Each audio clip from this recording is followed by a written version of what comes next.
আমরা কথায় কথায় রক্তকণিকাগুলো নিয়ে আলোচনা করেছি। লোহিত কণিকার ওপর একটি ভিডিও আছে, যেটার লিঙ্ক আমরা দিয়ে দিলাম। শ্বেতকণিকার ওপর আছে। এটা ছাড়া একটি ক্ষুদ্র কোষ আছে, যেটা আমরা একসময় বলতাম যে এটা বোধহয় মৃত, কারণ এর ভেতরে তো কিছুই নেই, কোনো আরএনএ নেই, ডিএনএ নেই, তাহলে এটা বোধহয় মৃত। কিন্তু গত 20 বছরে আমরা জানতে পেরেছি যে এই কোষগুলো কিন্তু আমাদের মানব শরীরে সবচেয়ে বেশি অ্যাক্টিভ একটি কোষ। তোমরা বুঝতে পারছো কার কথা বলছি? হ্যাঁ, এর নাম হচ্ছে অনুচক্রিকা বা প্লেটিলেট, এবং এর অনেক রকম নাম আছে। তোমরা জানো, ডেঙ্গি হলেই লোক এটা নিয়ে মাথা ঘামায়। অনেকে এসে জিজ্ঞেস করে আমার প্লেটটা কীরকম আছে, কিন্তু আসলে কথাটা হচ্ছে প্লেটিলেট, PLATELET। আচ্ছা, এরা কি করছে? আমি কথায় কথায় বলি যে আমাদের শরীরে কয়েক কিলোমিটার লম্বা পাইপলাইন আছে। তো এই যে কয়েক কিলোমিটার পাইপলাইন আছে, এই পাইপলাইনটা তো ওই কর্পোরেশনের পাইপের মতো লোহা দিয়ে তৈরি নয়। এর যে দেওয়ালগুলো, এগুলো খুবই পাতলা। তো এগুলো মাঝে মাঝেই ফেটে যেতে পারে, ছিঁড়ে যেতে পারে। তাহলে সেক্ষেত্রে তো আমার যে রক্ত, সেটা লিক করে বিভিন্ন জায়গায় গিয়ে জমবে, এবং যদি এটা লিক হতেই থাকে, এটা যদি বাইরে বেরোতেই থাকে, তাহলে তো আমার শরীর রক্তশূন্য হয়ে যাবে এবং আমি মারা যাব। তাহলে এই যে লিকগুলো হচ্ছে, এই লিকগুলোর দুটো দিক আছে। একটা হচ্ছে আমাকে বুঝতে হবে যে কোথায় লিক হয়েছে, এবং সঙ্গে সঙ্গে আমাকে সেটা রিপেয়ার করতে হবে। তো এটা বোঝা যায় কি করে? এই যে আমার আর্টারি, ভেন, ক্যাপিলারি আছে, এর লাইনিংটা যেটা আছে সেটাকে বলে এন্ডোথিলিয়াম, মানে ভেতরের একটা লাইনিং। এইখানে কোনো রকম ফাটল দেখা দিলেই শরীর কিন্তু সিগন্যাল পায়, এবং সিগন্যাল পেলেই প্রথম কাকে পাঠায় যায়? অনুচক্রিকা, প্লেটলেট। এবার তারা কি করে?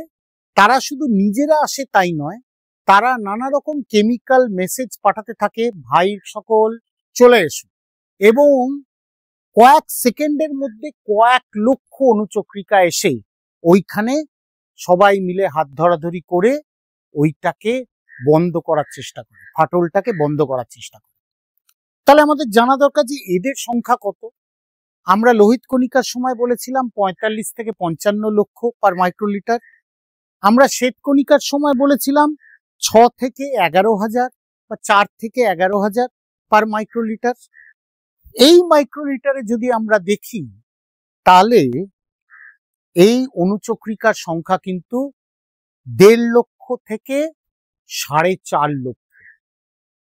তার মানে সেই অর্থে দেখতে গেলে সবচেয়ে বেশি থাকে লোহিত কণিকা, তারপর থাকে অনুচক্রিকা, তারপর থাকে আমার শ্বেতকণিকা।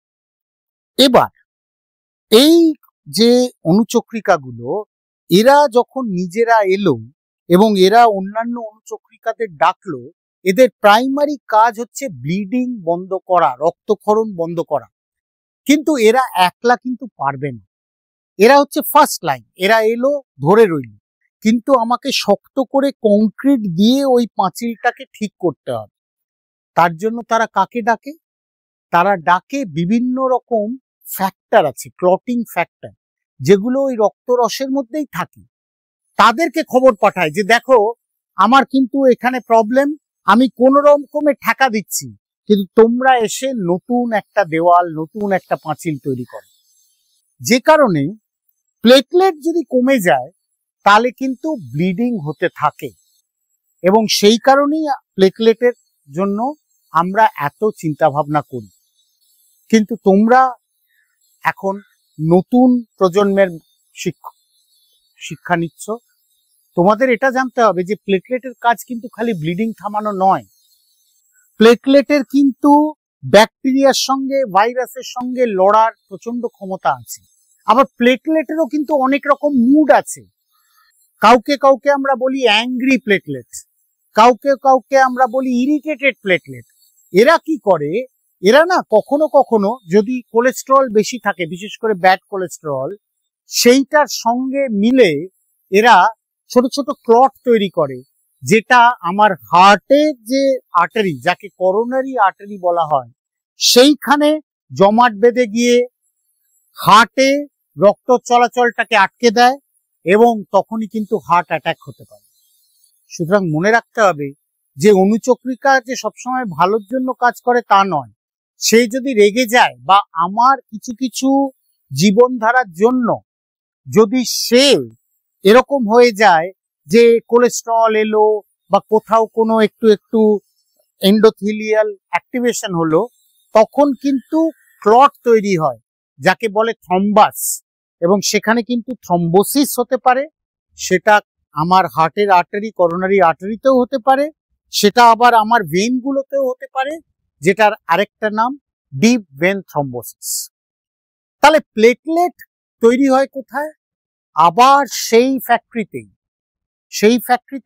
প্রথমে কি সে প্লেটলেট ফর্মে থাকে? না, প্রথমে সে থাকে মেগা ক্যারিওসাইট, তার মানে একটা বড় কোষ।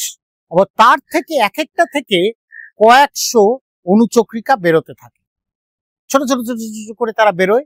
এবার তারা যদি ঠিকঠাক না বেরোয় তাহলেও প্লেটলেট কম থাকবে। আর অনেক সময় শরীর কি করে, যে হয়তো একটা ভাইরাস এসেছিল, সেই ভাইরাসটাকে মারতে গিয়ে সে ভুল করে প্লেটলেট গুলোকে মারতে থাকে, সেগুলোকে আমরা বলি ইমিউন থ্রম্বোসাইটোপিনিয়া। তার জন্য প্লেটলেট কমতে পারে। যেমন ডেঙ্গি হলে সেক্ষেত্রে কিন্তু প্লেটলেট তৈরিও কমে যায়, প্লেটলেট ভাঙাও বেড়ে যায়। তো এই হচ্ছে অনুচক্রিকার গল্প। প্রচন্ড অ্যাক্টিভ কিন্তু প্রচন্ড ছোট, এবং নানা রূপ ধারণ করে সে কিন্তু আমাদেরকে বাঁচিয়ে রাখার চেষ্টা করে আর মাঝে মাঝে একটু একটু অকাজ করে।